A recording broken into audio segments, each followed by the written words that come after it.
Hello hi అండి. సింపుల్గా టేస్టీగా దొండకాయ ఫ్రై ఎలా చేయాలో చూద్దాం. దొండకాయ ఫ్రైకి కావలసిన పదార్థాలు: 1/2 కేజీ దొండకాయలు, ఆనియన్, పచ్చిశనగపప్పు, కరివేపాకు, పచ్చిమిరపకాయలు. కడాయి తీసుకుని 2 టేబుల్ స్పూన్ ఆయిల్ వేసుకుని ఆవాలు, జీలకర్ర, పచ్చిశనగపప్పు వేసుకోవాలి.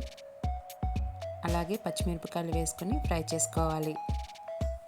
సన్నగా తరిగిన ఆనియన్స్, కరివేపాకు వేసుకొని ఫ్రై చేసుకోవాలి. ఆనియన్స్ లైట్గా ఫ్రై అయితే సరిపోతుంది.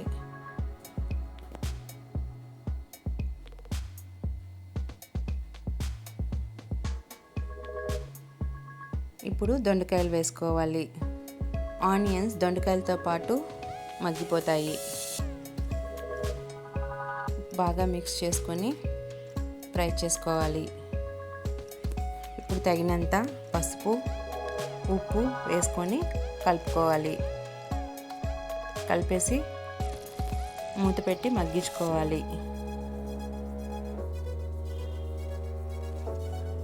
5 మినిట్స్ తర్వాత మూత తీసి బాగా కలపాలి. దొండకాయ ఫ్రై చపాతీలోకి బాగుంటుంది. ఒకసారి మిక్స్ చేసుకొని 1 టేబుల్ స్పూన్ కారం, 1/2 టేబుల్ స్పూన్ ధనియాల పొడి వేసి ఒకసారి మిక్స్ చేయాలి.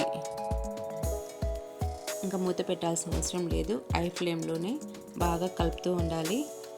కచ్చాపచ్చాగా దంచిన వెల్లుల్లిపాయలు వేసుకోవాలి.